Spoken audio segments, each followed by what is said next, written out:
To order, please stand for the Pledge of Allegiance.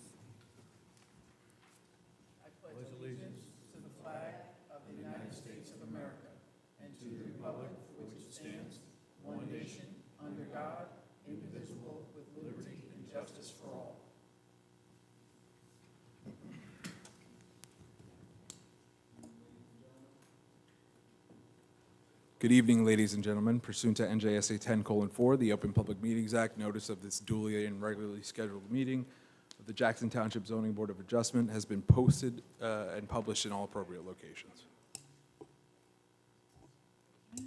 Can we have roll call, please? Mr. Hyman? Here. Dr. Hofstein? Mr. Hudak? Ms. Parnes? Ms. Rosal? Mr. Martins? Present. Mr. Stafford Smith? Here. Ms. Bradley? Here.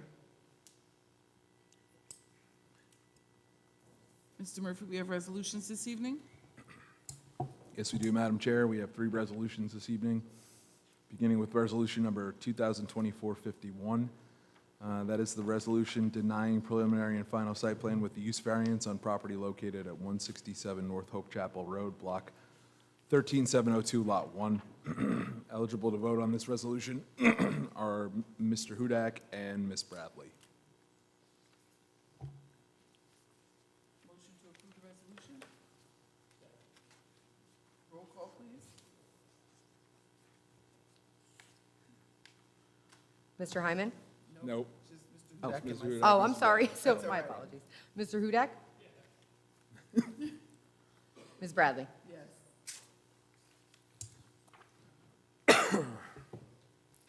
This is Resolution 2024-52, resolution of appointment of interim alternate recording secretary Gina Tumulo for a period July 1st, 2024 through June 30th of 2025.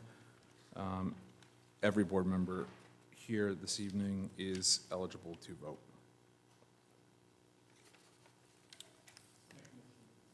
Second.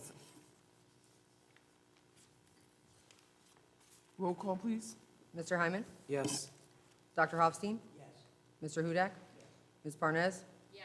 Ms. Rosal? Mr. Martins? Yes. Mr. Stafford Smith? Yes. Ms. Bradley? Yes. The last resolution this evening is Resolution 2024-53. This is a resolution granting preliminary subdivision only with variance on property located at 225 Brewersbridge Road, Block 14101, Lot 21, portion of Lot 19, also known as future Lot 21.01. Eligible to vote on this particular resolution: Ms. Bradley, Ms. Parnes, Dr. Hofstein, Mr. Hudak, Ms. Rosal, Mr. Martins, and Mr. Stafford Smith. Second. Roll call, please. Dr. Hofstein? Mr. Hudak? Ms. Parnes? Ms. Rosal? Mr. Martins? Yes. Mr. Stafford Smith? Yes. Ms. Bradley? Yes. That concludes the resolutions for this evening, Madam Chair. Okay, and I believe we have minutes this evening as well. Yes, that would be typically Ms. Tumulo, the interim recording secretary, would announce those, but there are meetings that were presented from November 6th of 2024. I need a motion and a second to approve the minutes, please. Motion. Roll call, please. Sorry, who was the second? Ms. Bradley? Ms. Ms. Parnes. Parnes, thank you. Mr. Hyman? Yes. Dr. Hofstein? Mr. Hudak? Ms. Parnes? Ms. Rosal? Mr. Martins? Yes. Mr. Stafford Smith? Yes. Ms. Bradley? Yes. I have a voucher for this evening for the recording secretary for Jackson Township in the amount of $175. I need a motion and a second to pay the voucher, please. Move to pay. Roll call, please. Mr. Hyman? Yes. Dr. Hofstein? Mr. Hudak? Ms. Parnes? Ms. Rosal? Mr. Martins? Yes. Mr. Stafford Smith? Yes. Ms. Bradley? Yes. Mr. Murphy, we have announcements this evening? We do have we have one announcement, and then I'm going to call forward application number 2, because that's going to count as an announcement, I believe. But the first announcement this evening is with regard to application number 1. That's applicant Rosenblum variance 3464, block 13301, lot 19, 445 Brewers Bridge Road. That application has requested to be carried to the January 15th, 2025 meeting of the Jackson Township Zoning Board of Adjustment. No further notice will be required. So this is the notice that this is being carried to that date. And the applicant has waived time. So that's being carried to January 15th, 2025. Yes. Excuse me, I'm sorry. Can you just speak into your microphone? This application has been carried 8 times. Correct. How many times are we going to continue to carry this? Can we impose some type of rule saying that if it's not heard on this next one, you have to start over? If the board Done. if the board is so inclined to make that motion and second and vote right now, we can make that January 15th come before the board or your application is dismissed date. I mean, how does everybody else feel about that? I mean, it's been going on for months and months and months. Enough. That's my take on it. Yep. So I'd like to make a motion that would be the final. I'll second that. That there would be no more carry after, right? Correct. Either we have one, we don't, it might not be final because something is missing, but we're gonna have one on the. Right. Correct. I just, I agree. Can I just ask a question first? I, I just want to know if we're setting a precedent of, in general, meaning, are we setting up that there's a certain amount of times that we can postpone an application, move it? I'm just not sure if that's something that we should or shouldn't be doing. I think it should be more of a discussion about it. again, this is up to the board, right? I'm telling the board what the board is permitted to do. If the board is not pleased with the number of times this has been carried, the board is, by right, can limit that. Again, that is first of all, there's a motion on the floor with a second. So there is a motion that's going to be voted on one way or the other. Secondly, this is permitted. There's nothing that forbids this from happening. The rules under the MLUL and the ordinances, the rules regarding these hearings are set by the zoning board. And quite frankly, this has been carried many, many times. Now, just to remind the board, in the event that the board has, and I don't even know that everybody, first of all, everybody who's sitting on this board was not present for this application. I believe that everybody has certified since because it was listed for the September meeting, but I couldn't even testify to that at the moment. What I can tell you is that if you recall this application, this was the application that invoked somewhat of a anomaly in terms of what variance was needed regarding the pre-existing structure and the size of the addition and how that affected the tax rateable, and it's a very strange issue. If you recall, the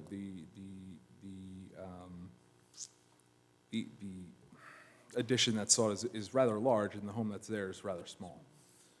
So we had carried with the hope that we would receive an updated plan. And so that has not yet happened. So again, it has been a significant period of time. This is not, it's not as if, excuse me, the board is having trouble hearing. It's not as if this has been 4 months. It's not as if it's been 8 months. We're talking about, this has been carried since, it looks like July 19th of 2023. So you as the board are well within your right to limit this at this point. I mean, we're catching up on a year and a half now. So I take no issue that there is a motion on the floor. I don't think we're, I think we're setting a precedent that a year and a half of carrying is not going to be something that this board is going to entertain any longer. And the reason I was so quick to second it is if we go back and look at the emails from Dawn, his cancellations are almost always in the last 24 to 48 hours. And at some point, we have other applications that have to be carried, excuse me, that we put off because this application has been put on over and over and over. At what point do we say enough is enough? Could I ask a quick question procedurally?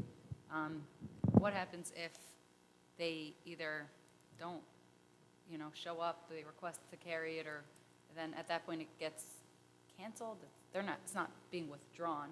Just what exactly is the process? And also, to piggyback on that, is it in some way limiting their ability to find their application, come back and, file again, or So I would. what are the implications? So here's, being that my background is litigation, I'm going to use a term that we talk about a lot.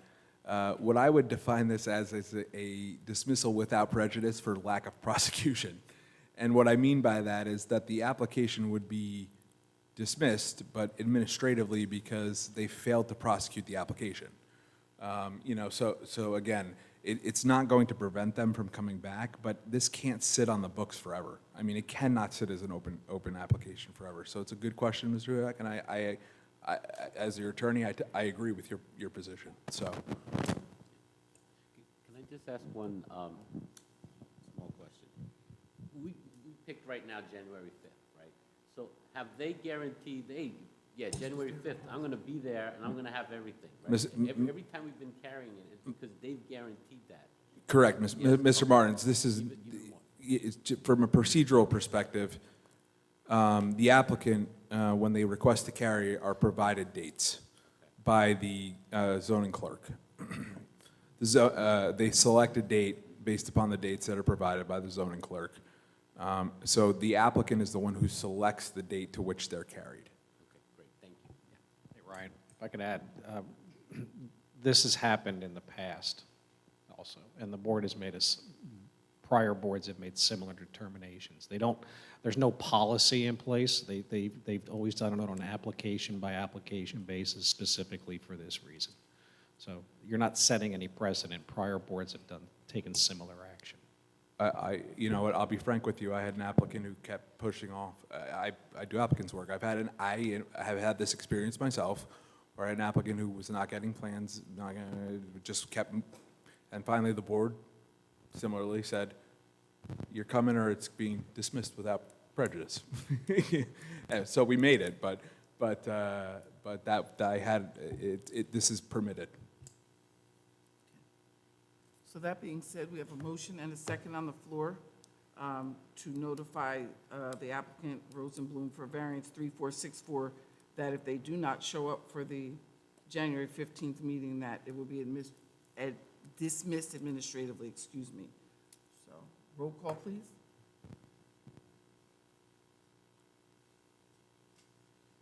I'm sorry, Gina. Mr. Martins is the alternate, so he doesn't vote. Does he vote on this stuff? No, okay. Yes.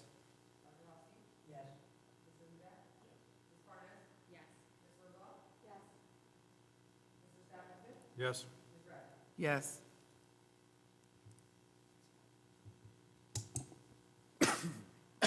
So what's going to happen now, based upon the board's vote, I will send a confirming letter advising the applicant tomorrow of what occurred tonight, and that this will be a last chance carry.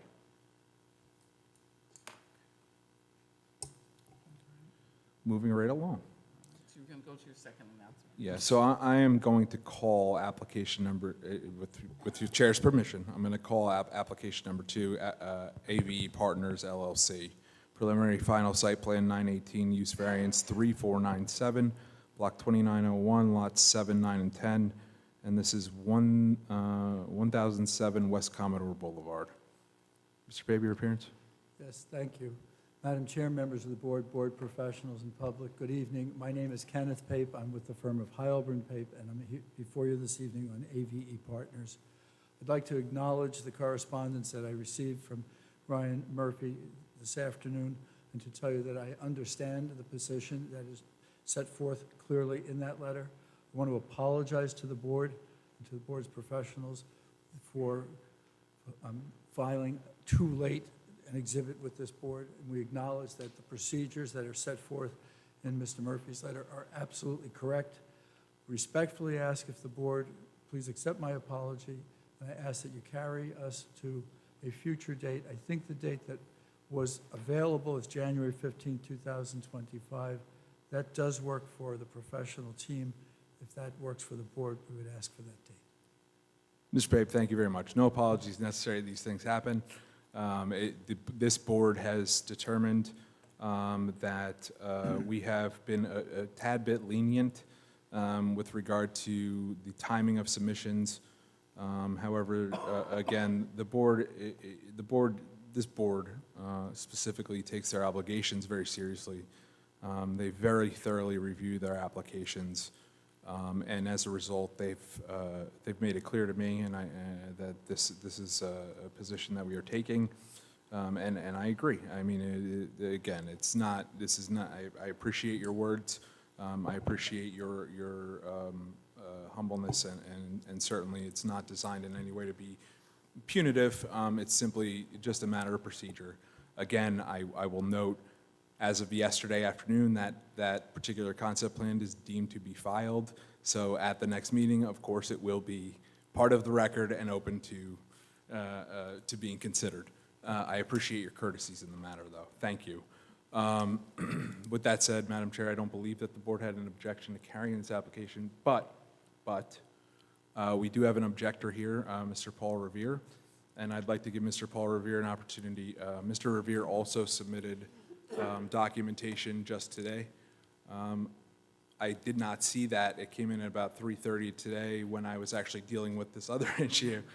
I saw it when I went to send the letter to everyone, advising of my discussion with the chair, my position outlined to the board, and the position that I outlined to all of the litigants and professionals.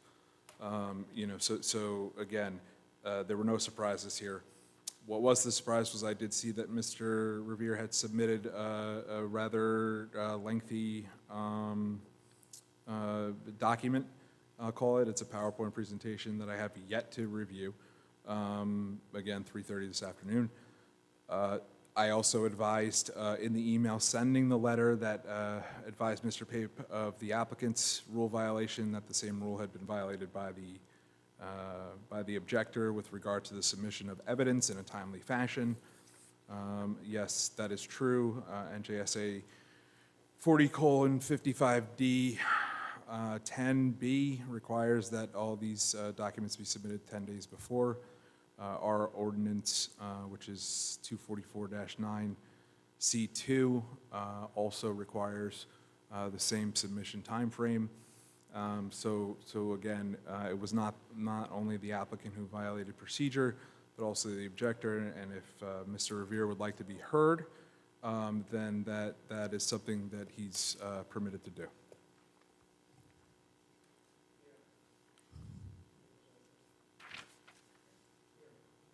Okay, so the document that I submitted to you today, I'm sorry, I gotta get to the mic. First of all, thanks for everybody for being here and looking out for Jackson. The document I gave you today was like, I would say 85% duplicate of what I already gave you August 21st. What it was an update. And I was advised that as Yeah. long as I got it in before closing, it could be heard. So Mr. Revere? August 21st, I brought it to you, I tried to hand it to you. Mr. Revere? I Mr. Revere? emailed it. Mr. Revere? Hello, I can't talk? I need to swear you in, sir. I need to swear you in. Oh, okay, no problem. Please raise your right hand. Do you solemnly swear or affirm that the testimony, information, questions, or comments they are about to present before the board will represent the truth, the whole truth, and nothing but the truth? Yes, Thank you. Proceed. okay. The document I submitted today was an update to the document I gave the zoning board on August 21st. So it's just cleaned up a little bit. The essence of the issues is the same. So you've had it since August 21st, and I think that's pretty timely. You just admitted on the record that the document was updated, correct? I got to come up to you. I got a hearing problem.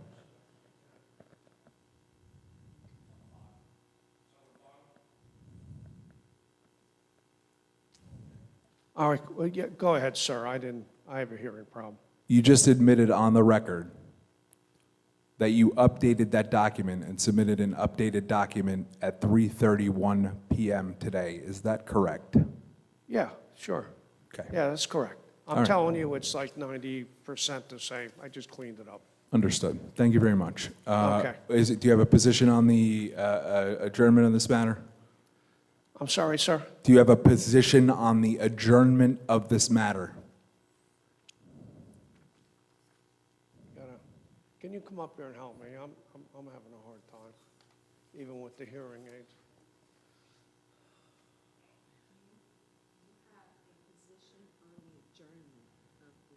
Well, I would object to that. We have other objectors come here at night. You know, we have a life to live too, and we're here, we spend the day preparing for it. We come, we organize, and unless there was some, like, fatal defect, I would urge you to go ahead and hear the issues. Okay. Board, we have a request for an adjournment and an objection to the request for an adjournment. It's going to require a vote. So I either need a motion to approve or deny the adjournment. If it's adjourned, based upon what Mr. Pape stated, this would be adjourned to January 15th, 2025, Jackson Township Zoning Board of Adjustment meeting. If it is adjourned, no further notice will be required. And again, I know that I don't even have to ask Mr. Pape, but I will for the record. I assume that if this is adjourned, the applicant waives time. Counselor, the applicant does waive the time for the board to act. I do so on the record and will follow it with correspondence. The extension will be to February of 2025. And I'd like to point out that the procedural defect that is identified with clarity in Mr. Murphy's letter is a procedural defect. And with a procedural defect, we would be out of line to ask this board to act. So I respectfully ask that you accept our request for adjournment to a date certain. Agreed. I would make a And motion to adjourn. just can I put one more thing on the record? I just want to reiterate, the procedural defect that was identified and placed upon the record with citation by me was not only violated by the applicant, it was also violated by the objector. So that's something that the board should keep in mind as a matter of fairness, okay? So I stand with that motion. I'll make a motion to adjourn to the next available opportunity, Which would be January 15th. 15th. I'll second the motion. We have a motion and a second. Roll call, please. Mr. Hyman? Yes. Dr. Hofstein? Mr. Hudak? Ms. Parnas? Ms. Rosal? Mr. Martins? Yes. Mr. Stafford Smith? Ms. Bradley? Yes. Thank you all. Mr. Pape, I'm just going to announce for the record, just as formality, application number 2, AVE Partners LLC, preliminary final site plan 918 with use variance 3497, block 2901, lots 7, 9, and 10. Location is 1007 West Commodore Boulevard. This application is being carried by way of vote of the Zoning Board of Adjustment to the the January 15th, 2025 meeting of the Jackson Township Zoning Board of Adjustment. No further notice will be required. The applicant has waived time through February 25th, 2025. Thank you for your courtesies. Thank you. Good night. Thank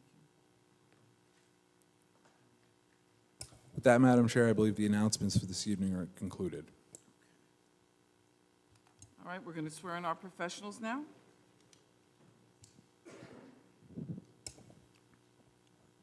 Ladies and gentlemen, thank you for raising your right hand. Do you solemnly swear or affirm that the testimony, information, questions, or comments that you're about to present before the board will represent the truth, the whole truth, and nothing but the truth? Yes. Yes. If you would please state your names and provide your positions with the board. Evan Hill, Board Engineer. Ernie Peters, Board Planner. Gina Tumalo, Assistant Zoning Officer. Thank you. Okay. We are going to move forward to applicant number 3, Coastal Classics, amended site plan 473-2, block 22010, lot 4.02. Mr. Pate? Other Mr. Pape? Yes. Good evening, board members, board professionals. My name is Jared Pape. I'm attorney with the firm of Heilbron Pape, and our office represents the applicant, Coastal Classics.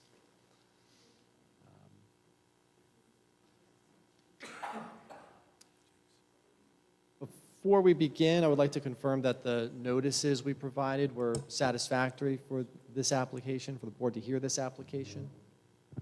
No, so, yes, so confirmed. Thank you. No, properly noticed. Thank you. May we proceed? Please do. Okay.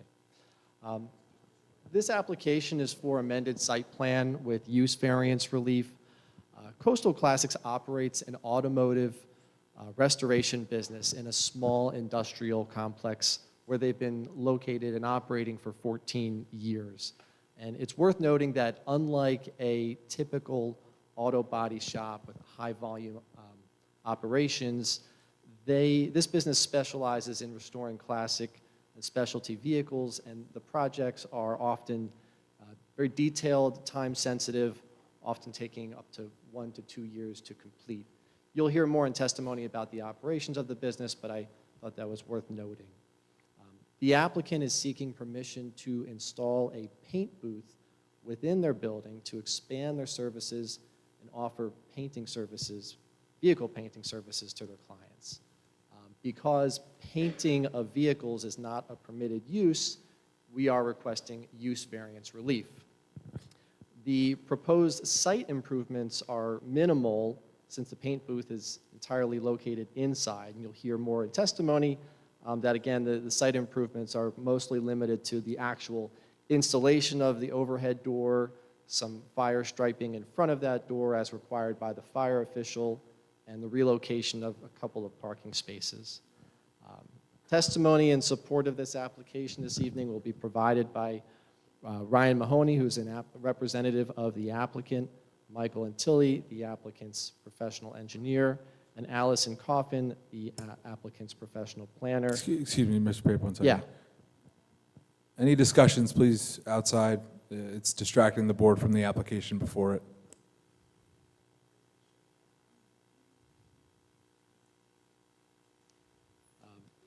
Steve Rodasti is also present. He's the applicant's architect, although I don't intend to have him provide any direct testimony, although he's available in case there's any questions. So with that as the introduction, unless there's any questions at this time, I would ask Mr. Mahoney to be sworn so he could provide an opening statement to the board.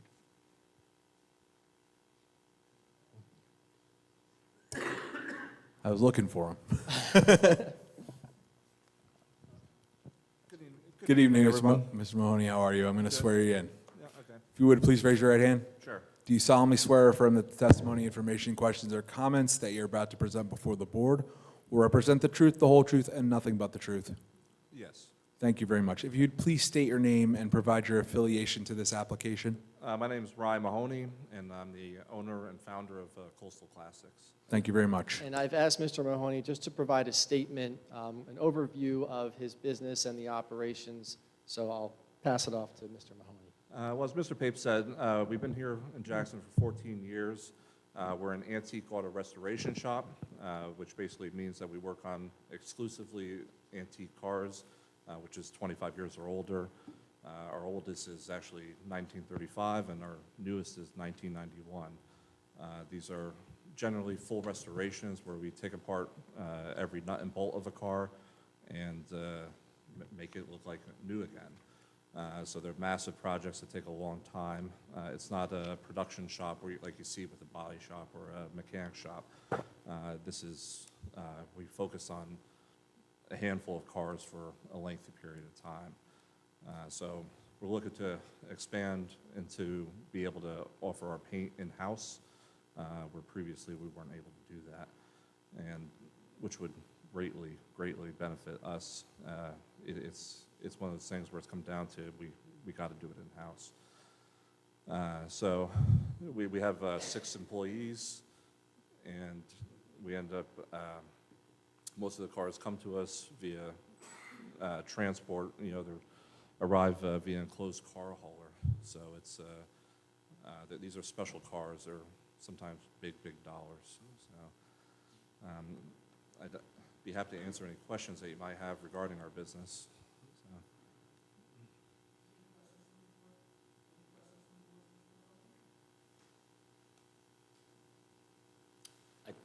Sorry, I'd have one. So as far as volume, right, 'cause you said, would you say monthly, maybe you would need to paint 2 or 3 times? Like, how much usage would this get? We haven't even painted since probably May, the last time we had to paint something.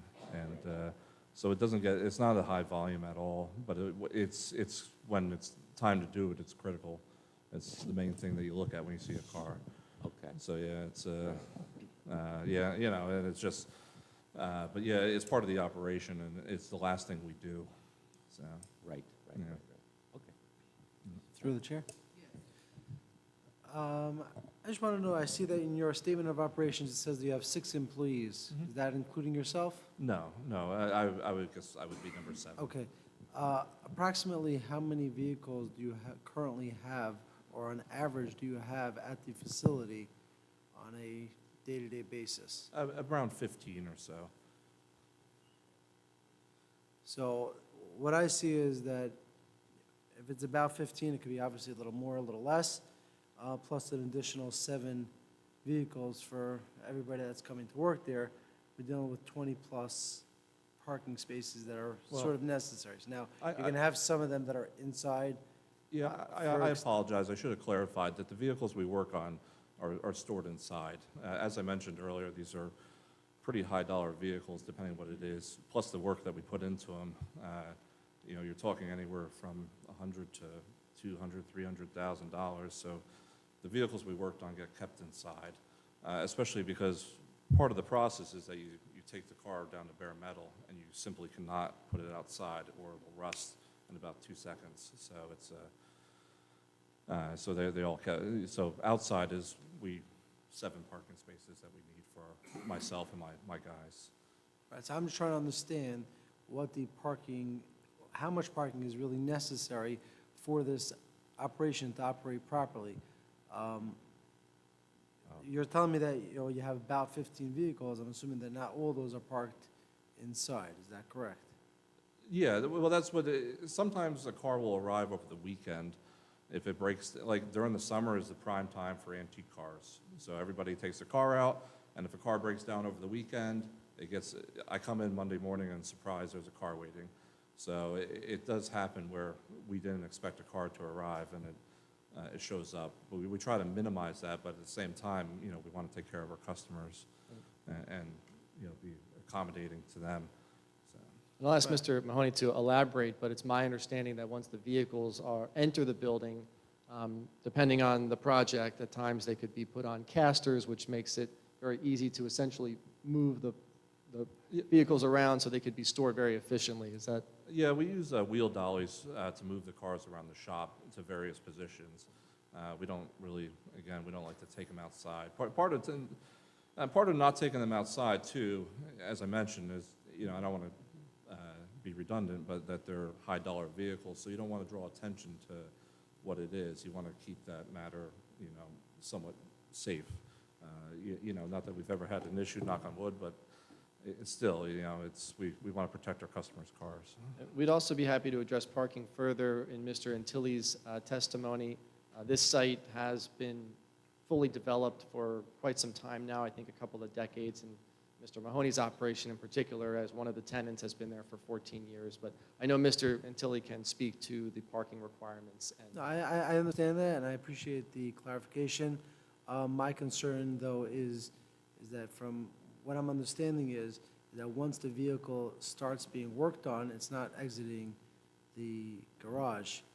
Until then, I did do a site visit, and I've seen multiple vehicles double parked, if you want to say it illegally, probably in a fire lane.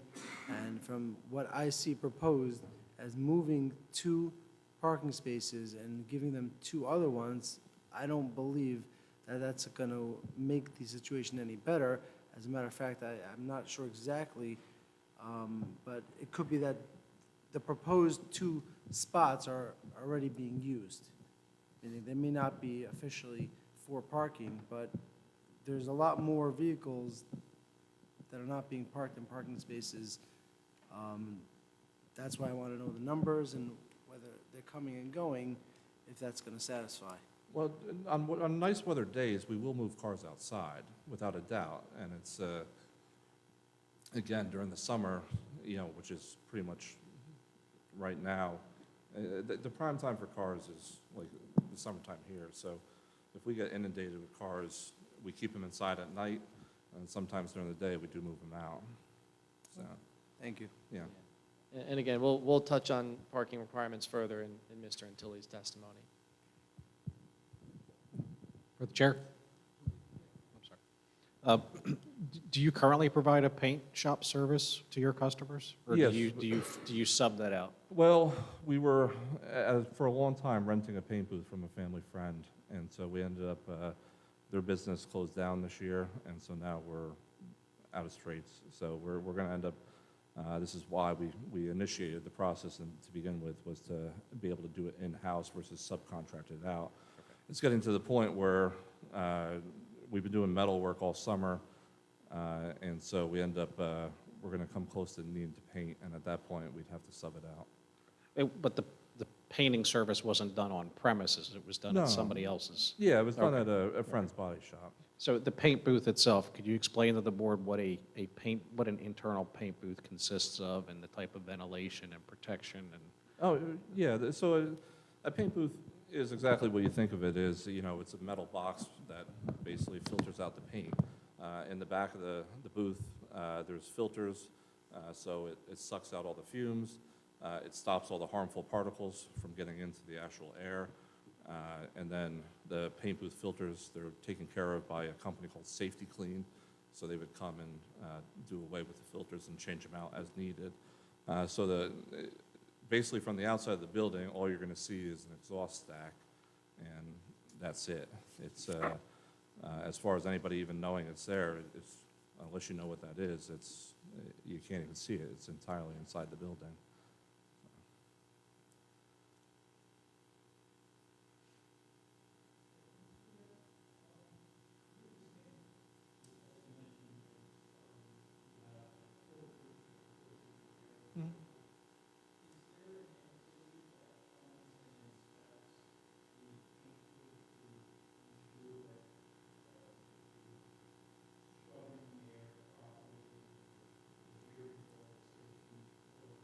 So the 3 big ones everywhere is, one is the fire department. They're going to make sure that we have a sprinkler system in place, and that gets checked annually. And then there's OSHA, and there's the Department of Environmental Protection. So it does get checked by all sources. It very much has to be up to code, otherwise you could face hefty fines. So, yeah. Through the chair. I just have a question. Is there how do I want to word this? This seems like a specialized need. Would that be fair to say? It very much is. Like, there's not many people, I could probably count on one hand how many people in the state actually restore antique cars professionally. So it's a very limited field. And so as far as what we do, it's very high-end, high-quality. This isn't the Earl Scheib $25 paint your car. This is, I hesitate to say, but it's like $50,000 to paint a car. I would presume, and again, these are more questions, but it's gonna sound like a statement. I'd presume that the paint that you use is probably a specialty type of paint? So basically, because everything we do, so an antique car, the whole reason for doing this is that it's of sentimental value. It means more to you than the money you're going to put into it. Everybody has some sort of memory. Most of our customers have some sort of memory, that it was their dad's car, mom's car, it was a high school car, it was whatever. So this isn't a car that just gets turned around. This is a car that gets kept in the family for generation to generation. One of our cars was a 1950 MG TD that the customer got from his dad when he was brand new. He's still with us, thankfully. Met his wife on the side of the road with it. He was a little bit older. She was 19. Pulls over, says, "You want to go for a ride?" She hopped in. They got married, and ever since, And so we get tasked with the duty and the responsibility of restoring the car. And as such, we put a lot of effort into it. The paint we use, I'll give you an example. The red on that car particularly is about $1,200 per gallon. So one, we have to be very, one of the things that we actually use, and this is part of the investment on our end, is a paint gun. Our paint guns are very expensive because they have a high transfer rate. The top of the line paint guns, the ones we use, have a transfer efficiency rating of 65% or more, meaning that 65% or more of the paint gets onto the car. And so it's very important not to waste materials and not to let it go up into the air essentially, or into the filters. So. Given the fact that this is sort of a specialized service that you provide to, again, it provides, a service to people who are into classic cars. And I guess my question is, are there any other paint facilities in the surrounding area that you're aware of that does this kind of work, or where would the nearest kind of not to the place level, be? not to the level that we do, and that's the issue. So the higher the dollar of the paint, and this is why we want to do it ourselves, is to be able to control the quality of it. The higher the dollar of the paint, it's the more that's inside the paint. So if you look at your average car, you might not see, it might look somewhat bland. If you look at a lot of collector cars, they pop. They have a lot of pearl in it, which adds to the expense of it. And it's and part of that pearl in there, or the flake in there that's in these paints, is that it's difficult to apply. So if you don't apply it correctly, you can end up with striping, and it's very, very easy to do.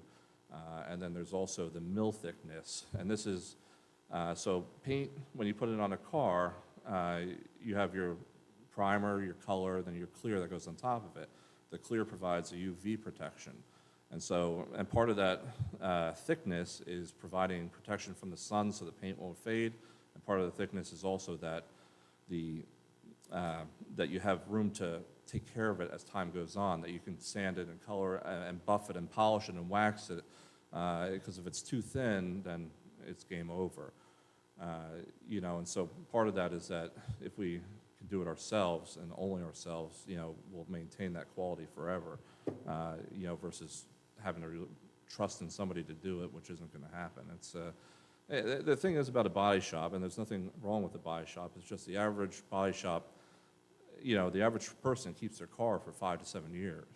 So if that, with leases now, it's much shorter. So a body shop's job is designed to be, their quality is designed to be much shorter. They're not intending for 50 years handing down to generation to generation.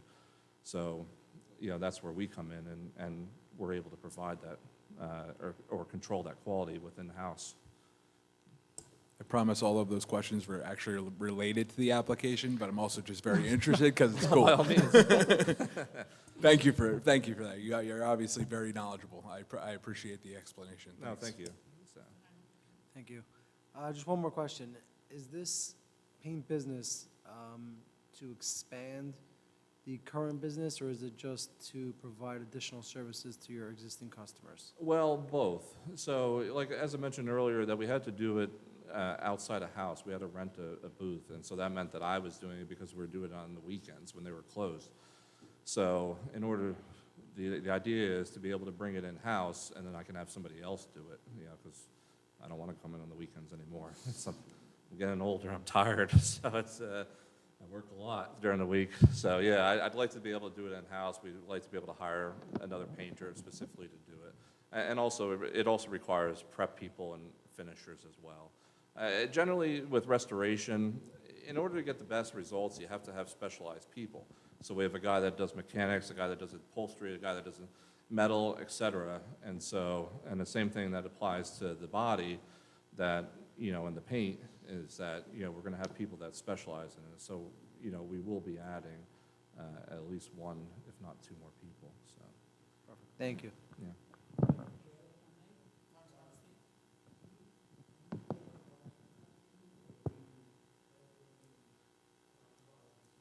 No, with restoration, the reality is that you put more money into them than they're actually worth.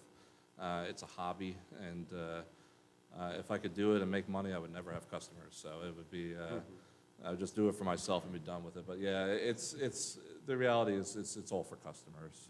So, Mr. Chair, if I could I just wanted to piggyback off all the questions that you got from Mr. Murphy and make it clear for the record. So even when you were going outside, you were simply renting a booth. You were doing it. That specialization, yeah. right? You were always, so it's not like, even if you're to go outside, all you're going to do is rent another booth. You still have to be the one doing it because you got to guarantee that quality. Well, the thing was, is that was a very special circumstance. That was a longtime family friend, somebody that it was my dad's car club buddy, that his sons took over the shop, that I've known since I was 10, that, you know, involved with the car clubs. And that was a special situation. I don't know anybody else that I could possibly rent a booth from. And so, yeah, that's, we're about to be, that's where we're gonna end up having to sub it out, and now I'm gonna have to put my trust into somebody else's work. So. Right. And you couldn't guarantee it to the customer, especially if they're paying so much, if you're subbing it out to somebody else who you Yeah, can't and that's, guarantee the so quality. the big thing about a paint job is that the paint, as I mentioned earlier, the painting part isn't the big part of it. It's a very small part of it. The foundation of a great paint job is all the body work and the metal work and everything that goes into it. That's what makes it flat. And so, you know, you spend months and months and months where you're sanding and welding and grinding and blocking and everything and getting it perfect. And now I'm going to have to, if I don't get the booth, I'm going to have to hope that somebody takes this $1,200 gallon paint, and it takes 2 gallons to paint a car, and hope they get it right. And if they don't, and here's the funny thing about paint, well, not funny, I guess, is that you can take a $7 aerosol can, spray it on the ground, and it'll stay there for years. You take a $1,200 gallon of paint, and you prep it like anything. You clean it, you have your lines are all filtered, everything's filtered, and you're in a suit and everything else, and if the conditions aren't perfect, that paint could lift, and it doesn't always lift right away. It can lift down the road, it could crack, it shrinks, so it's crucial that, you know, we control the prep of it, that we control the cleaning of it, and then the application of it. Yeah. Okay, thank you, I appreciate that. Yeah, I think my point was simply that it's not something you can just go find outside and have it done outside. No, it's not that because simple, of the yeah. specialty. Yeah. Thank you. I did have one more question for you, if you'll just entertain me for a minute. Is this a high, you know, in terms of car I'll be frank. My experience with car restoration, one of my uncles owns an old, real small British sports car, and he's in like a British sports car. He lives in Wall. You know, so that's my experience, but it's a beautiful car. I don't get it, but Is this area specifically, like the Jackson, Freehold, sort of the centralized area, Toms River, is this a big area for classic car collectors, or? Well, we have about a year and a half waiting list, so, Wow. yeah. So the thing about restoration is, because it's so specialized, and this is without advertising, this is largely word of mouth, is that, if you develop a good reputation, which thankfully we have, people find you. And so it's, because they want to go to people that they know they're going to take care of their car. I've had people enter our waiting list for something very, very small that, and I've even referred them, like, oh, you can send it off here and they'll take care of you. No, I just want to wait. I'm like, all right, and they do. So it's, so yeah, we have quite a large waiting list, and people that, and it's ongoing. It's almost always happening. The cars I mentioned where they get dropped off during the summer, those are our past customers. If they experience an issue, we tell them just, hey, just bring it in. The problem with machines is that they break. They're old, and so they come in, as they need it. But for the most part, yeah, people are waiting to get in. So, it sounds to me, and again, I'm just trying to characterize this. It sounds to me that you're providing a service that is sort of specialized but in some sort of high demand, and you're kind of bringing in business from all around, not just Jackson. No, yeah, it's throughout the state. I mean, I've had customers as far as the Netherlands. So it's, yeah, so yeah, it ends up, cars get shipped to us from, we just actually had a car shipped to us from Florida. So it's, we're working on a 1947 Ford Sportsman, which is a wood-bodied vehicle. And because it's on our website and they saw it, they wanted us to do their car, and so it just got shipped up to us from there. So yeah, it's a very high-end specialty type of thing where not many people actually do this type of work. A lot of it too is it's a knowledge base. I've dedicated my life and career to doing this. It's a passion. I love antique cars. I always have, and so to find somebody that actually does this type of work and actually can do it well and knows what they're doing is just far and few between. I could spend all night telling you stories of disasters that come to the shop that other people tried to fix. So some of them are horrendous. I could listen to you all night, but I'm pretty sure the board would be upset, so we're not going to do that. Yeah.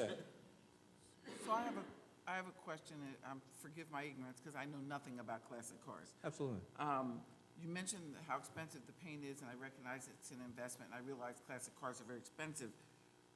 So the paint obviously is very special paint. In any way, would it affect the surrounding area, the smell, the odor, anything like that? No, you won't experience anything. That's part of the filtration of the booth, that it's, the filters, they take care of everything. And again, that's part of the transfer efficiency of the paint guns as well, that minimizes what goes through the filters even to begin with. But it's also regulated how high the exhaust has to be. So it's, yeah, nobody's going to even know it's there, really, except for us. So unless you look up and you see it, but you're not going to smell anything. And just to piggyback on that question, you may not know this. I'm just curious based upon that particular question. It's a follow-up. Is the type of paint that you use any more harmful than regular auto paint, or is it just simply a different kind of paint? No, it's all generally the same, because all that is also regulated by the DEP and things like that. Paint has what's called VOCs, volatile organic compounds, and so they have to adhere to that manufacturer. And the paint we use is PPG, which is one of the oldest paint companies around and also one of the more prominent ones. So it's a higher quality paint by all means. Yeah. Through the chair. Mr. Hyman? There's one more question. You mentioned before you have a year-and-a-half waiting list. Is there a reason why you don't get a larger location so you could accommodate your customer base quickly, or is it specific because, when you have that kind of waiting database, makes people want to use you even more? So there's two issues with the restoration business and auto business in New Jersey. One is that property is very, very expensive. So it's to buy a large building, it takes a lot of money. And the second part is that, as I mentioned earlier, everybody that works here is specialized. This isn't like a movie theater where anybody can scoop popcorn. The guys that know how to do this are far and few between as well, and they're very, very talented. They're craftsmen, so they, as much as you can expand and get a large building, it's finding the staff to handle that as well. And that's where it has always been challenging, is finding people that, you want to find people as passionate as you are, if not more so, and that's, that's the tough part. Thank you. Yeah. For the chair? Yes. Two quick questions. On the survey and the plan that was provided to us, to the north of the building, near where the dumpster enclosures are, there's two areas, it looks like two storage containers are located were those originally parking spaces for They the were, facility? yeah. Okay. And what's within those storage containers? Just sheet metal parts. Parts. Yeah, so if we needed to get rid of them, we could. They're not crucial to our operation. Okay. The other question I have for you is there's a loading dock in the rear of your building. Does that service your building? Yes, it does. Do you utilize the loading dock as a loading dock, or is it just another door that provides fresh air? Every now and then, if we got like an engine delivered, we'll use the loading dock for that, but it's not a frequent thing. So it's only for those large items. But you're in total control of when those deliveries come? Oh, absolutely, yeah. No, there's no other tenants in the building or so on, right? What's that? There's no other tenants that would have access to that loading No, dock? no, it's just us. It's our building, well, our building that we lease, and it's been us for the last almost 15 years. Okay. I think I'd like to hear the testimony from your engineer regarding parking. But if it came down to the board was concerned about parking, I think you indicated those storage containers could easily be moved? Easily, yeah. I mean, they could be out in a week. Or that some parking spaces may be installed in front of the loading dock for maybe your staff, that way. That way, if when a delivery comes, all they have to do is temporarily move out of the way, you get your engine, and they can park right back there. Yeah, that's fine with us. Okay. Yeah. So I think from the board standpoint, there's options. Any additional questions? All right. Well, thank you so much, everybody. I appreciate your consideration. Thank you. I thoroughly enjoyed that, and I think that, no pun intended, but probably painted a good picture of the operations of Coastal Classics, which I think is an important aspect to this application. So our next witness will be Michael Antilli. Ask that he step forward and be sworn.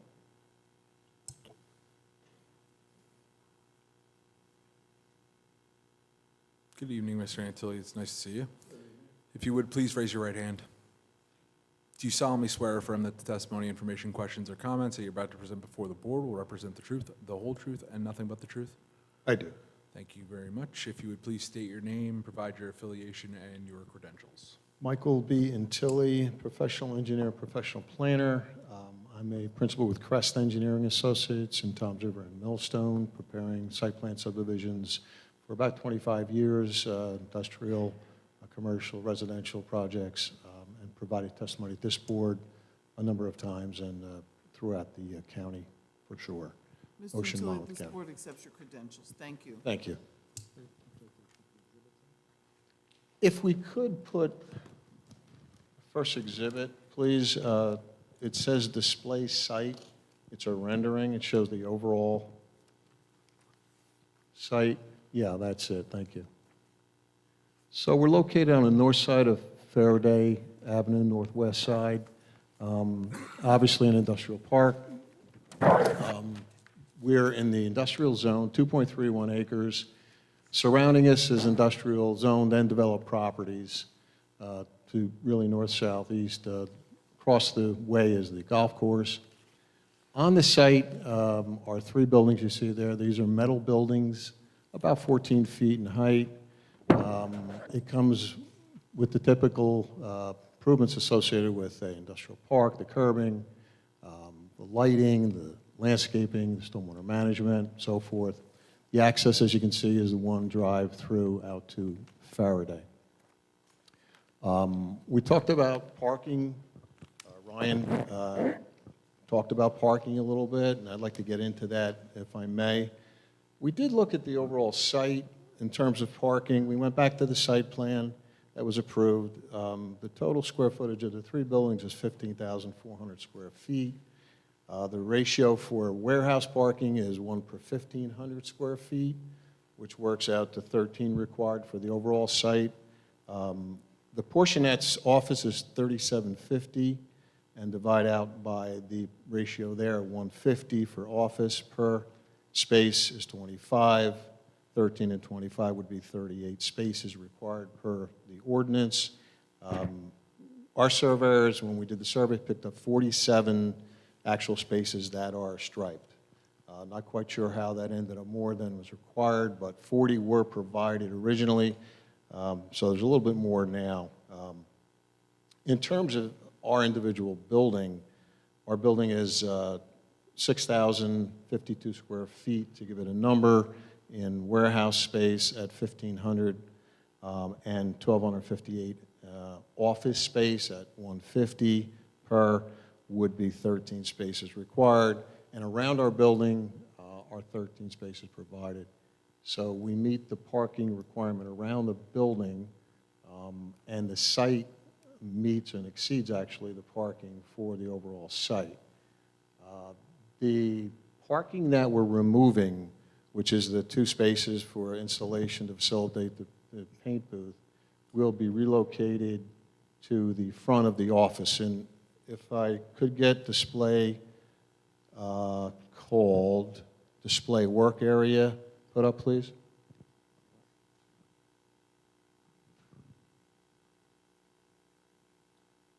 So this is a smaller scale for Building 2, which is our building there, number 370. You could see the paint booth, which is about 15 feet wide by 27 feet long. The parking that is there in the front now will be removed, as I mentioned. We'll put an apron in there at the press curb section. We'll move those 2 spaces to what are called parallel spaces in front of the office area. They'll be 10 by 23 feet that they're depicted there, you see, adjacent to the office. The 2 containers that were mentioned, you can see to the top of the drawing, the north side there. And then we're restriping some parking handicap on the opposite side of ours. We felt that that needed to meet, because it's in the vicinity of our site, needed to meet the handicap accessibility in terms of the paint striping. So we provided an additional space there, and we lost 1 space because of that, and we know that the container in our conversations with Ryan can be moved so we could make up that space there. So net, with the proposal of the paint booth and the relocation of the parking and the restriping, we didn't lose any parking spaces, and the site, as I mentioned, is actually overparked in terms of the ordinance requirement at 47 spaces versus 38 required.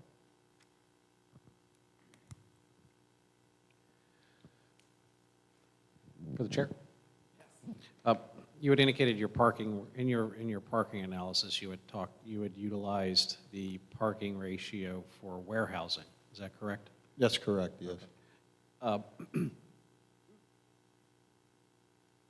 My understanding is most of the tenants in this facility are probably more along the lines of contractor storage or contractor yards instead, like smaller contractors. So I think there's a plumbing business and so on, Right. not so much a warehouse type business.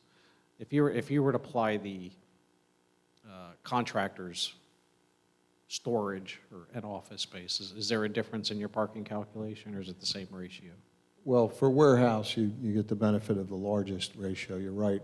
I think what happens with these facilities that they evolve into that. I think there's no denying that sometimes the warehouse parking, when it's utilized per the ordinance requirement, Maybe some of the use changes slightly, contractors end up in there and may require a little bit more parking. I did mention that it is 47 spaces striped and 38 required. Possibly that's what happened over the years, that some additional spaces were striped, not sure, but that's what it is today. I think what you have to look at is, in terms of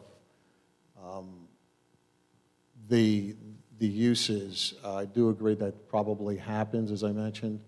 Are there violations for parking? I know that Ryan had indicated to us that fire officials are out there every year looking at his building, looking at the parking areas, looking, I'm sure, at the cars and those fire-related issues. So I would imagine if there was anything significant other than what you typically see in the evolution of these projects, that there would be a problem that would be identified and have to be fixed.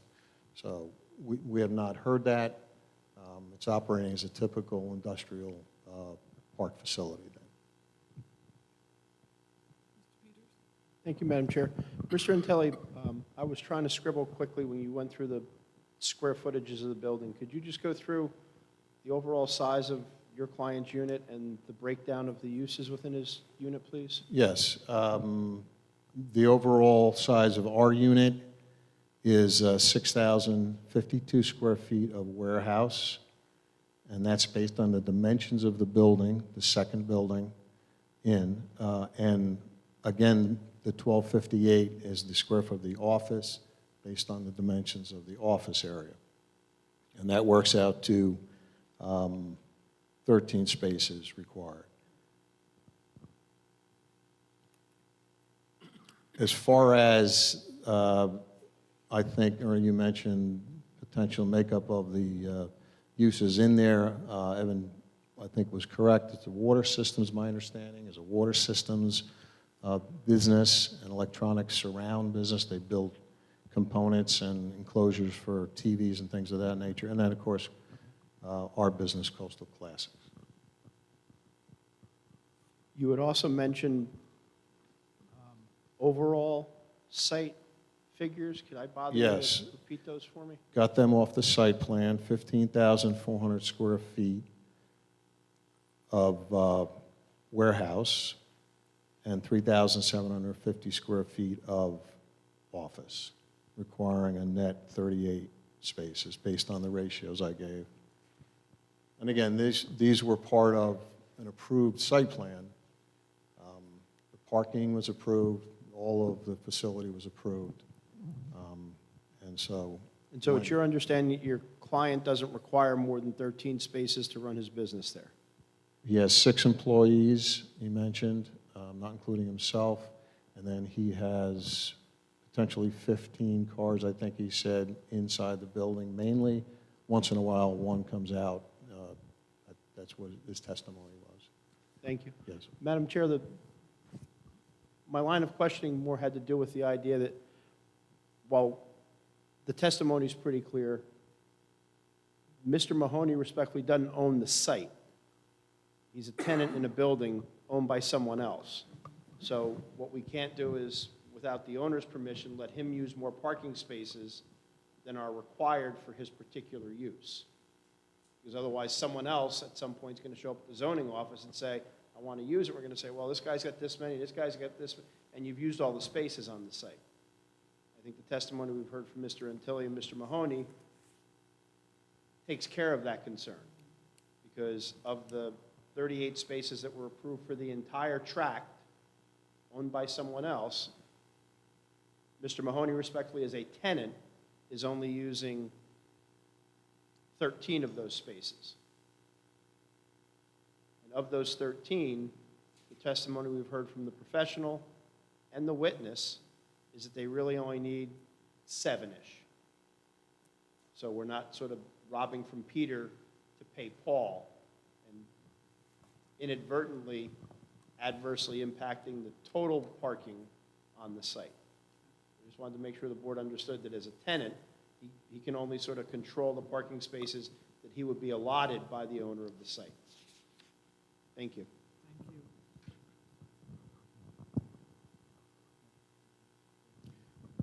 Yeah, the only other thing I'd add is there's obviously no additional impervious area here. There's no change in drainage patterns. Everything will operate as it is today, with the paint striping being the improvement and the overhead door and the depressed curb section. I have nothing further for Mr. Antilli unless there's any further questions.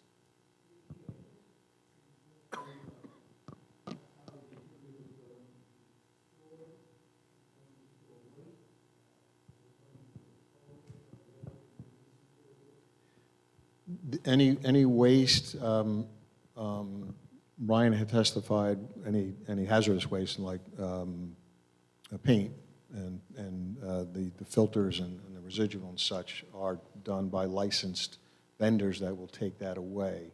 In terms of normal waste for running a business, there are areas within the site for refuse containers, so that's where that will go, no change there at all.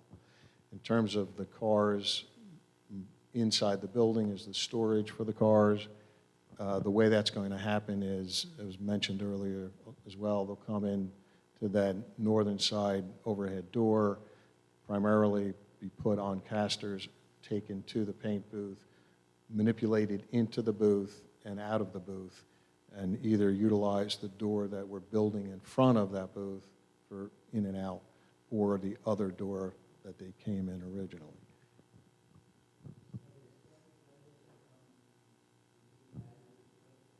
Yes, that's correct, sir. Yes.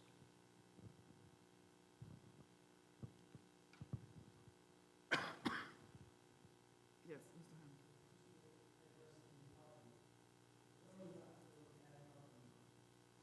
Sorry. Again, to address the parking, the numbers are not really adding up to me. We got testimony before, or that the statement of operations is 6 individuals plus the owner. He said he intended to hire possibly another additional 2. So we're holding at 9 employee spaces. And then, I don't know exactly how many of those vehicles are being, how many bays are there, how many could be worked on at a time, how many are actually stored indoors, how many are being stored outdoors, because he said the average is about 15 vehicles that we're going to work on at a time. So to figure out how many are inside, how many are outside, like I said, on my site visit, there were multiple vehicles parked outside, and not all of them were in parking spaces. So it looked like there was a deficiency of parking. So how do we rectify that? I think we heard testimony from Ryan that because of the value of the cars, he is trying to keep everything inside, and that makes sense. Anybody who's had a flashy Right, car, so it's right? not. You're taking it out on Sunday and nice days, sunny days, not in the rain. I think he would follow the same approach there. In terms of the flexibility, I think he does need a little flexibility there, though. As a car is finished, it's a nice sunny day, you might take it out, maybe the owner wants to look at it, put it back into the building to finish it.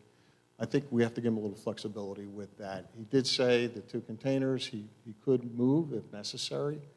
I don't think he wants to necessarily do that, but if push comes to shove, he has to do that, he'll do that. So there's 2 spaces right there that are available for that.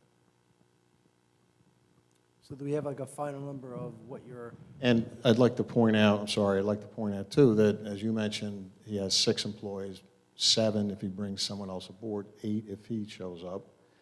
We have 13. So that's 5 additional spaces that his employees are not taking that would be available to his building, plus the 2 that are currently occupied by the container.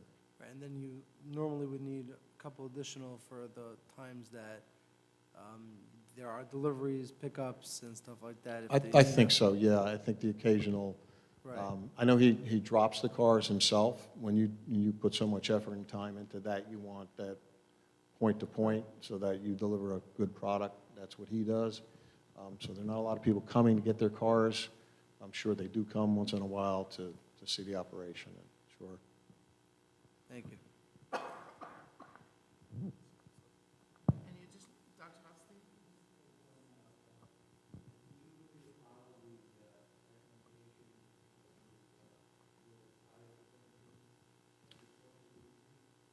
Absolutely, and we've actually had a review by the fire official. I believe he has written a letter, I have not seen it, but approved it. And He actually did comment on it. We made a couple changes, and yes. Any additional questions, Mr.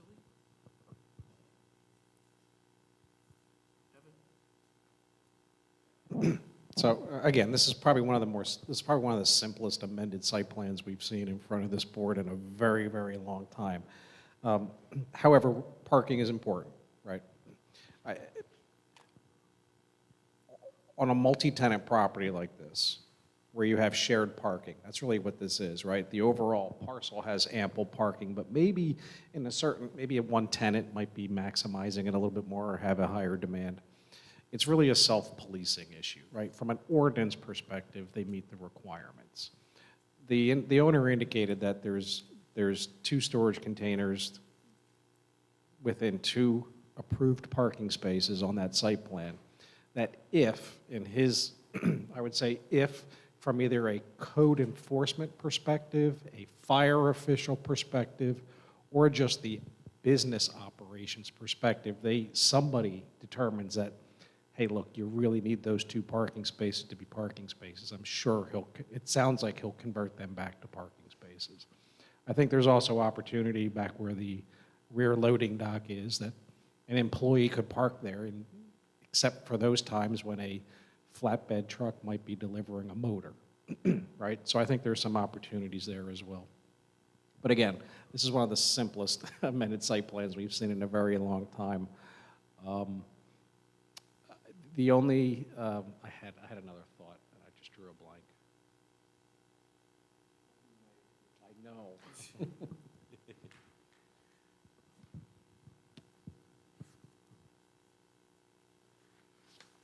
I'll move on.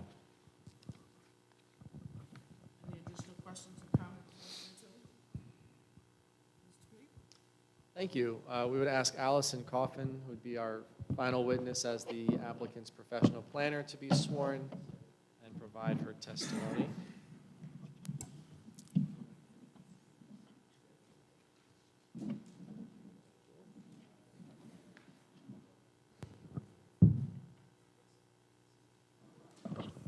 Good evening, Ms. Kaufman. Hello. If you would please raise your right hand. Do you solemnly swear or affirm that the testimony, information, questions, or comments that you're about to present before the board will represent the truth, the whole truth, and nothing but the truth? Yes, I do. Thank you very much. If you would please state your name, provide your affiliation, and Sure. your credentials. My name is Allison Coffin. I work for James W. Higgins Associates. We're out in Ocean Township, New Jersey.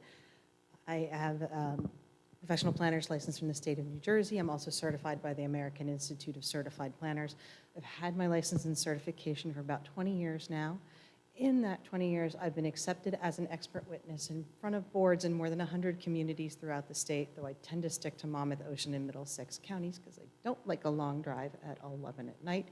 I have appeared in Jackson previously. I think it's been a while since I've been in front of the zoning board to testify. I've been here quite frequently in the last couple of months, but I haven't been reached on another application. I believe I was here for a vet practice in 2019. Ms., is it Crofton? Coffin, like the box we're all trying to stay out of. Oh, okay. I'm C-O-F-F-I-N. I wasn't sure, forgive me. This board It's okay. accepts your credentials, thank you. Thank you, Ms. Coffin. Could you please, for the board, walk through the steps that you took when you were evaluating this application and provide the testimony in support of the requested use variance? Sure. To prepare for tonight, I reviewed the application materials. I met with the applicant, the engineer, and the architect that worked on this application. I read the board's professionals' reports, and I visited the site. I looked at the master plan and the development ordinance. The property that we're looking at is a roughly rectangular parcel. It's got frontage on Faraday Avenue, and the lot is developed with 3 separate one-story metal buildings occupied by 3 separate businesses. And the subject of this application is that central building, which is occupied by Coastal Classics, an antique automobile restoration business. The applicant is requesting a use variance approval to expand their business services on site to include painting vehicles that they are restoring. The application is limited to the installation of a paint booth inside the existing building with very minimal site alterations, including replacing a full-face curb with a depressed curb, construction of a concrete apron, an overhead door, and the relocation of 2 parking spaces. The lot is zoned I industrial. The proposed addition of the interior paint booth is not a permitted use in this zone. General repair shops for automobiles are permitted, but this, because it has a paint booth, it goes outside the definition of a repair shop. So the board would be hopefully looking to approve a D1 variance for this. There is no new bulk variance relief that's requested with this application. There is an existing setback variance for the front yard, but that was previously approved, and there is no alteration to that proposed at this time. It is my opinion that special reasons do exist for the granting of the requested D variance, and the variance can be granted without detriment to the health, safety, and general welfare of the public. The special reasons that exist for the granting of the requested use variance in this case is that the site is particularly suited to the proposed use. The site is located in an area of mixed industrial uses.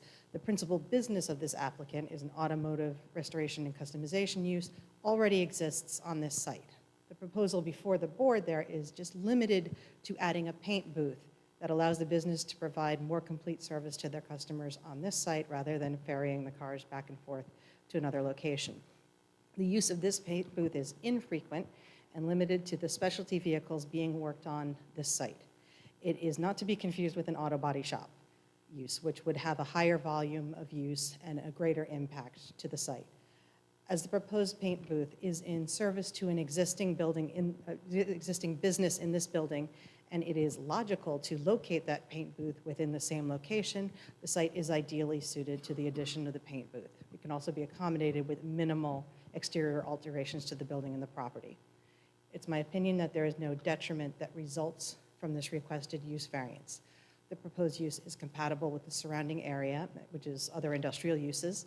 The site can accommodate the paint booth with minimal alteration, and the use will not generate any detriment in terms of noise, odors, fire hazard, or safety hazards, and the traffic impact of the site would not be changed. The variance, in my opinion, would not substantially impair the intent and purpose of your master plan and zoning ordinance. The paint booth that's proposed is different from the permitted types of automobile uses in the zone, and the omission of it is, I suspect, to prevent auto body shops from occupying the zone. That type of use is often less desirable, as they typically include the open storage of severely damaged vehicles for extended periods, which is visually undesirable. The proposed use here is not an auto body shop. The proposed paint booth is a small part of a different type of business, one that is a less common automotive use focused on classic and specialty vehicles, and the ideal location for this unusual use is one within an industrial area, and the inclusion of the paint booth proposed within this limited use would not impair the ordinance intent of preventing auto body shops from being located within such an industrial area. So for those reasons, it's my opinion that positive reasons do exist for the granting of the variance. It can be granted without detriment to the health, safety, and general welfare of the public, and the granting of the variance for this paint booth would result in a use on the site in a manner which is consistent with both the intent and purpose of your master plan and development ordinance. Thank you, Ms. Coffin. She's available if there's any questions or comments. I just have one question for you. Sure. Can you reconcile the enhanced quality of proof, and maybe you did and I didn't hear it, but the enhanced quality of proof required by in the Medici case? Can you reconcile why why this is omitted from the zoning ordinance? Yeah, it's a unique use. Painting cars is not permitted in the zoning ordinance because the zoning ordinance doesn't want to allow for body shops. This is not that use. Thank you. You're welcome.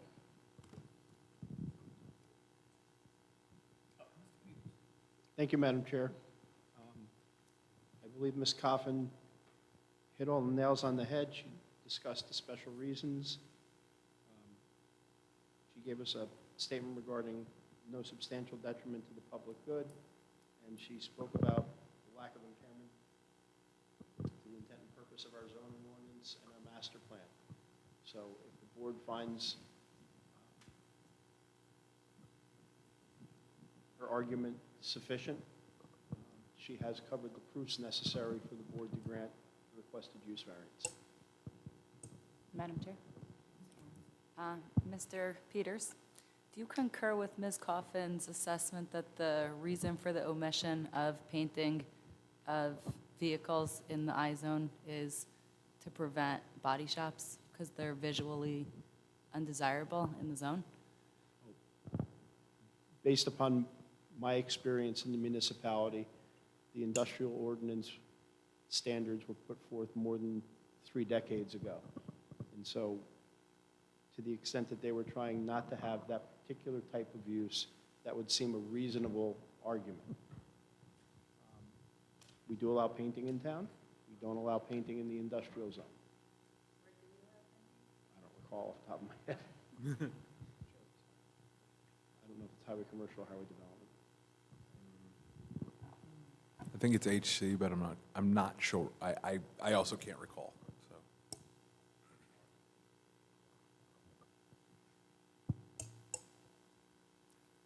It seems like a interesting reasoning because the I-zone is, I mean, industrial uses, like, it's not maybe, I see in the ordinance talk about not having retail, so I thought that's where you were going to go with it, saying, auto body shops have a lot of traffic, and it's, we don't want retail-type traffic. It was just unexpected, so I was curious to hear if that's really the reasoning and just more about that. I have represented a number of auto body shops over the years, and the most frequent objection to them is how messy their yards look. I understand. I could imagine that being a concern in other zones, more so than in the industrial zone. And it may be a larger issue throughout Jackson. I could not identify any zone which permitted an auto body shop. Really? Okay, we don't like auto body shops. Nobody does. And I think they're actually, honestly, I don't think they're if I remember correctly, and I could be wrong, I'm doing this off the top of my head, and there are a lot of ordinances.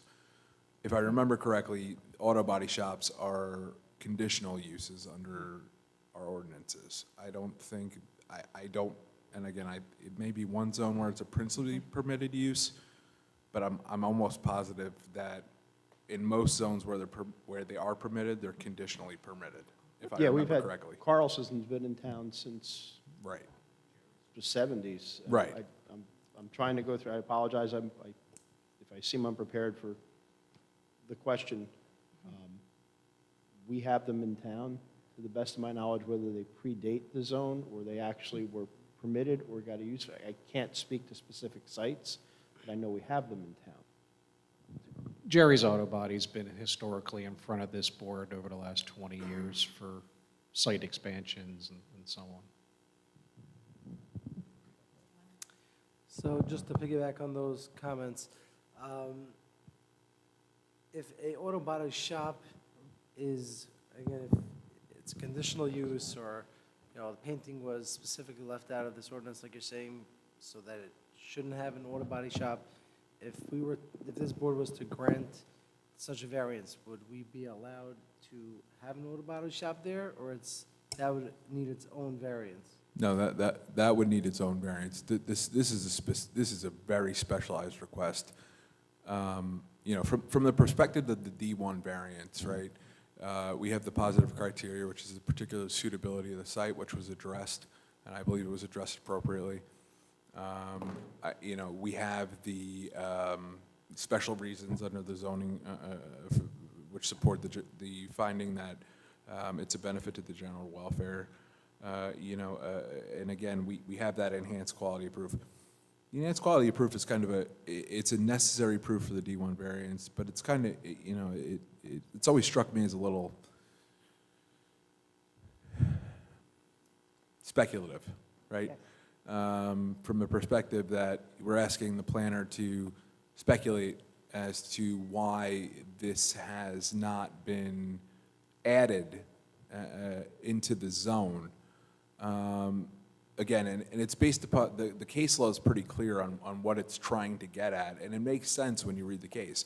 What it's trying to say is that every single year, the zoning board is required to send to the governing body a list of all of the variances and applications that it's heard and the outcomes and the like. What the governing body is supposed to do is take a look at that and say, well, where do we need to maybe make some zoning changes? And I know we've addressed this on the record before. You know, it's not always at the forefront of the governing body's mind, probably for good reason, as to where we need to add uses and things like that. So again, this is required under the law. I think, you know, from my perspective,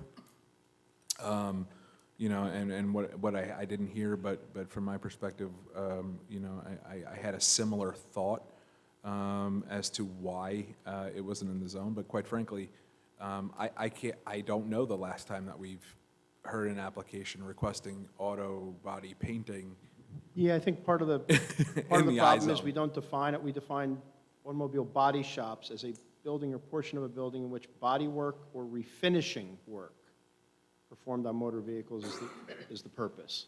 So we didn't use the word painting, they used the word refinishing. Yeah.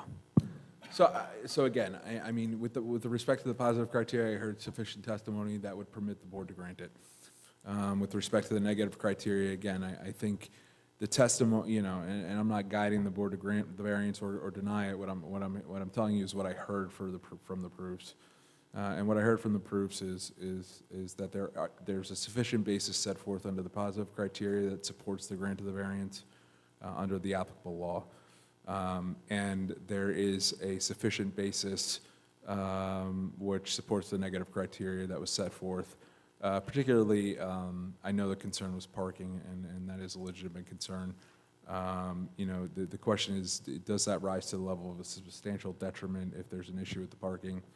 I don't know, right? That's for you to decide. With regard to the other detriments, I think it's pretty clear that these are pretty heavily regulated in terms of what they filter out, and you know, and things of that nature. So whether or not these are substantial being the key word, detriments to the public good, that's not for me to say.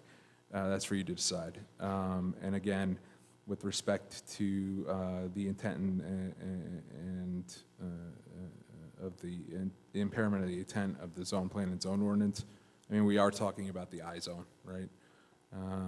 So even if it is omitted from the statute, we're talking about, you know, uses which are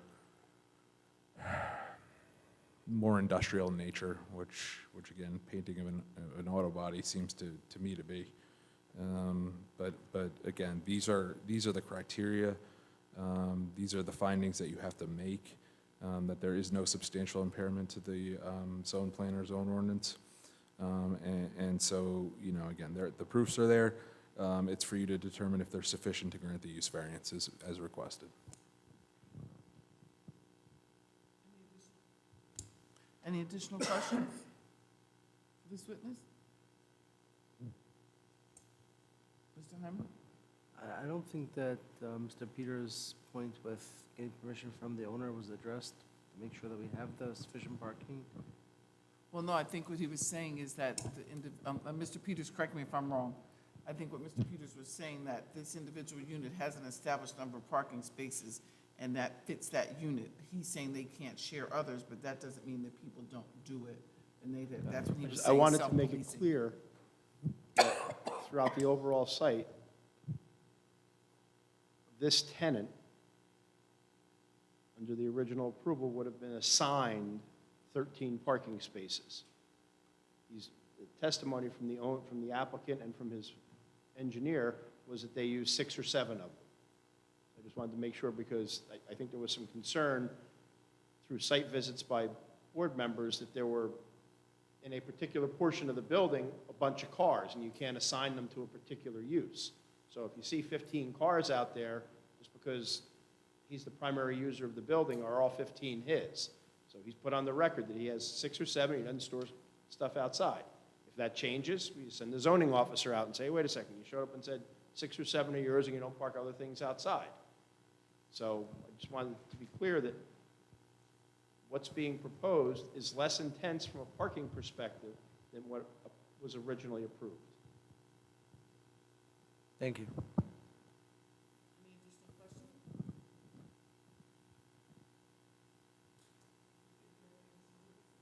We do not.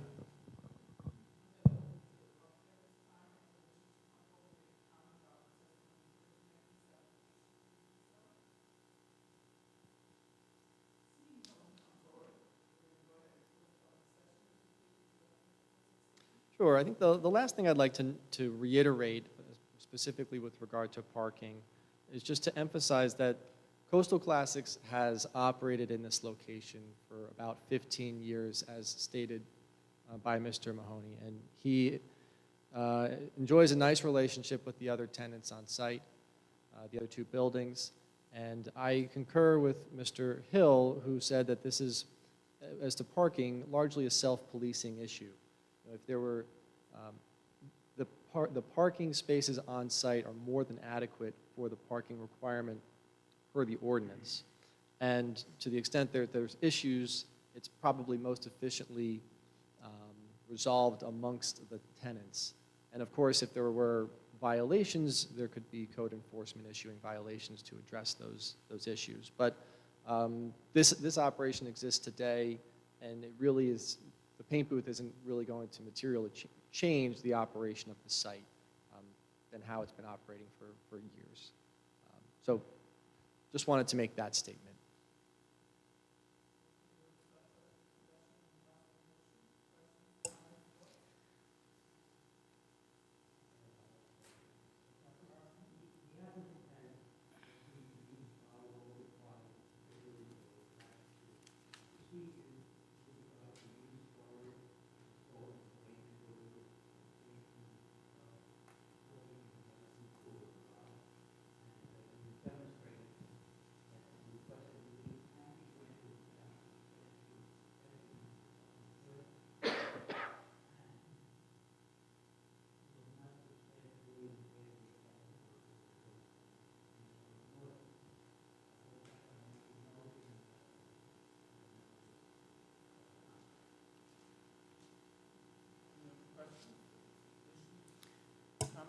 I have a comment, if that's okay.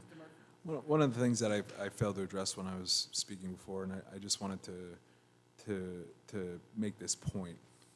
One of the things that I was interested in when the applicant was presenting was the fact that this use is specialized, right? It's a need, and it's so specialized, in fact, that he's got cars coming from the Netherlands and Florida. So, you know, we're talking about a use that is specialized, is in need in the area as well as outside the area. You know, and again, you know, when you talk about the general welfare, I mean, those are the kinds of things you want to look at. It's not something that's widely available, and you know, being that the particular suitability of the site was addressed, it's something for consideration. I just wanted to get that on the record because I think it is something, although we might not see it as a benefit to everyone in the world, that's not the criteria, right? Is it a benefit to is it going to be useful, right? Is it going to provide a benefit? And here it's going to, you know, it serves a special, you know, a sort of a specialized, I don't know what the word I'm looking for is, but classic car enthusiasts, right? You know, they're entitled to services too. So again, just some consideration as to the positive criteria. All right, I just wanted to put that on the record for you guys to consider. I did try to elicit that testimony, and I did receive that testimony. So I just wanted to get that out there. I'll just make some comment. Again, I know I addressed the parking numerous times. I think all the other criteria have been met, my personal opinion. The applicant did mention about the containers. It's not particularly concerning to me. I know that there are multiple businesses in town that do have containers in parking spaces. I don't think that it's proper. If they're parking spaces, they probably should be utilized as parking spaces. I don't want to burden the applicant, you know, particularly to move them. I do think that, you know, either zoning or code enforcement should, you know, look at it to see if it is necessary and if we do or don't need that parking.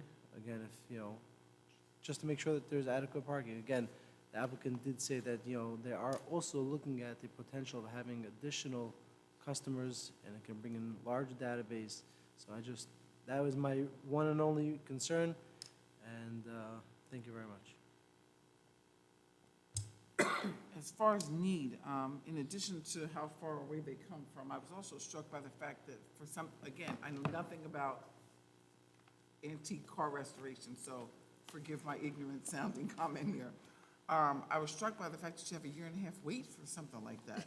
I realize it's specialized, but I mean, that's a long time when you know. I'm impressed with the operation, to be honest with you. Mr. Mahoney, I have to give you a round of applause. I thought you did a great job helping us understand. I can't assume that everybody doesn't know like I don't, but I feel like I know a lot more than I did when I was reading the application, right? Because again, I'm seeing paint booth, I'm thinking an auto body shop. Okay, so I appreciate the knowledge that you shared and helped me get a better understanding. So I agree with Dr. Hofstein's comments and Mr. Murphy's comments. I think that this is a very specialized business. And Mr. Hyman knows I usually always am questioning about parking, but I think Mr. Antilli answered our questions. But if they should need to move the storage bins, they obviously can from those parking spots, should there be a need for that. But I would have no problem approving this application. I have, if I may, comments as well. I think, I concur with really pretty much everything that's been said. As far as the positive criteria, I mean, it's listed out in Mr. Peters' report that it's not inconsistent with the intent and zoning and purpose of the master plan and zoning, and also that the proposed use carries out the purposes of zoning. Is that accurate to be the positive criteria?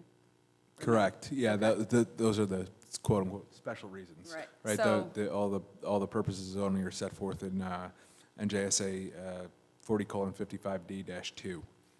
Thank you. So, and I mean, it seems to me that, even outside of these special, reasons that Mr. Murphy and Ms. Bradley pointed out, the use is an approved use under the zone, in the zone. And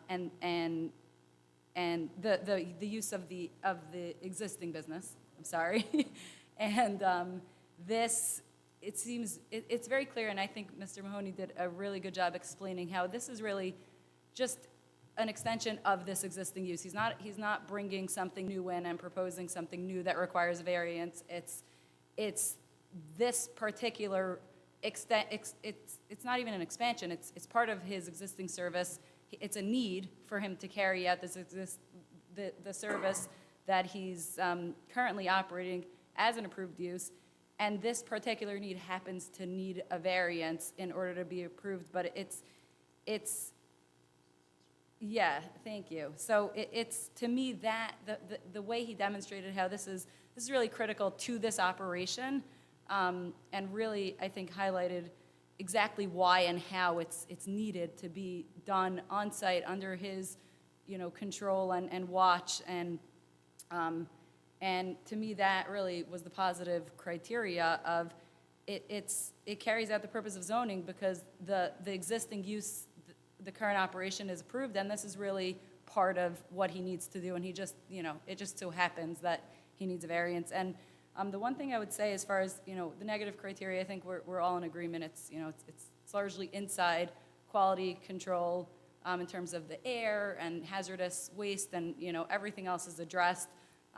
Parking, was discussed. And so the one thing, and I kind of have a little bit of a different take, just hearing the omission and that enhanced quality of proof. To me, it seems like, especially reading like in the permitted uses in the I-zone, where there's one that specifically says no goods are, warehousing and storage of goods and products is a permitted use, provided that no goods are sold retail from the premises. And to me, that, omitting a paint booth so as to not have an auto repair shop become a use in the I-zone, to me seems more like, trying to prevent it from becoming a commercially used site where there's retail traffic, you know, people coming in and out. I don't know if that's a proper, a proper deduction from that, but that's sort of where my mind went with that. So I would think, I mean, if I don't know if anyone else has any comments to make, but I would be prepared to make a motion to approve the application, but I think it would be appropriate to put caveats around making sure it doesn't become like a commercially used auto body shop or, you know, something along those lines. Would the applicant agree to a restriction that this could only be used, this paint booth could only be utilized by his business for the restoration of classic cars?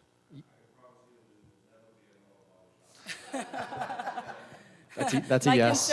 My concern is, and you know, what I think have spoken about so many times on the board is, what happens, you know, after your business moves or closes, you know, God forbid, doesn't close down, your kids will take over and continue it. Does that condition satisfy your concern? So the condition that he will never use it, I think, is not an appropriate condition to place. His response is not, because it's not with the applicant, right? But No, what was correct. So that it will not be used as an auto body shop. Correct. It will not be used as an auto body shop. The paint shop will be used only by the applicant or the owner for classic car restoration. Yes, Is that fair? yes. Is that a fair condition? Yes. Beautiful. Thank you very much. Also, just for the record, I did make a comment during Ms. Parnaz's very lovely comments. And what I said was this is almost akin to an accessory use to the type of, an accessory building to the type of use that we already have. So that was, I just wanted to place that comment since I made it on the record.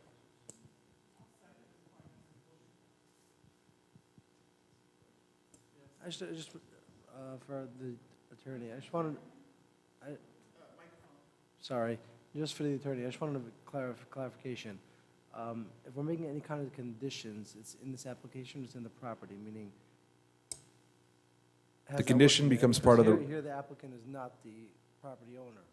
So he's saying is that his business will not do X, Y. No. What I said, what the condition said, the condition in the resolution will be binding upon all prior owners. What I said was, and yes, I did use the term applicant, but here I'm referring to the applicant. But the condition will be that the paint booth will only be used for the restoration of classic cars. Okay, thank you. Any additional questions, comments? All right, we have a motion and a second. Roll call, please. Mr. Hyman? Yes. Dr. Hofstein? Mr. Hudak? Ms. Barnes? Yes. Ms. Rosal? Yes. Mr. Martins? No, Mr. Martin. If I'm Oh, allowed. I'm sorry. I was going to say yes. I do that every time. Mr. We'll Stafford count that Smith? as a half. Ms. Bradley? Yes, Thank you very much. We appreciate all your comments and your time. Thank you. thank you. Motion to adjourn, all in favor? Aye. All right.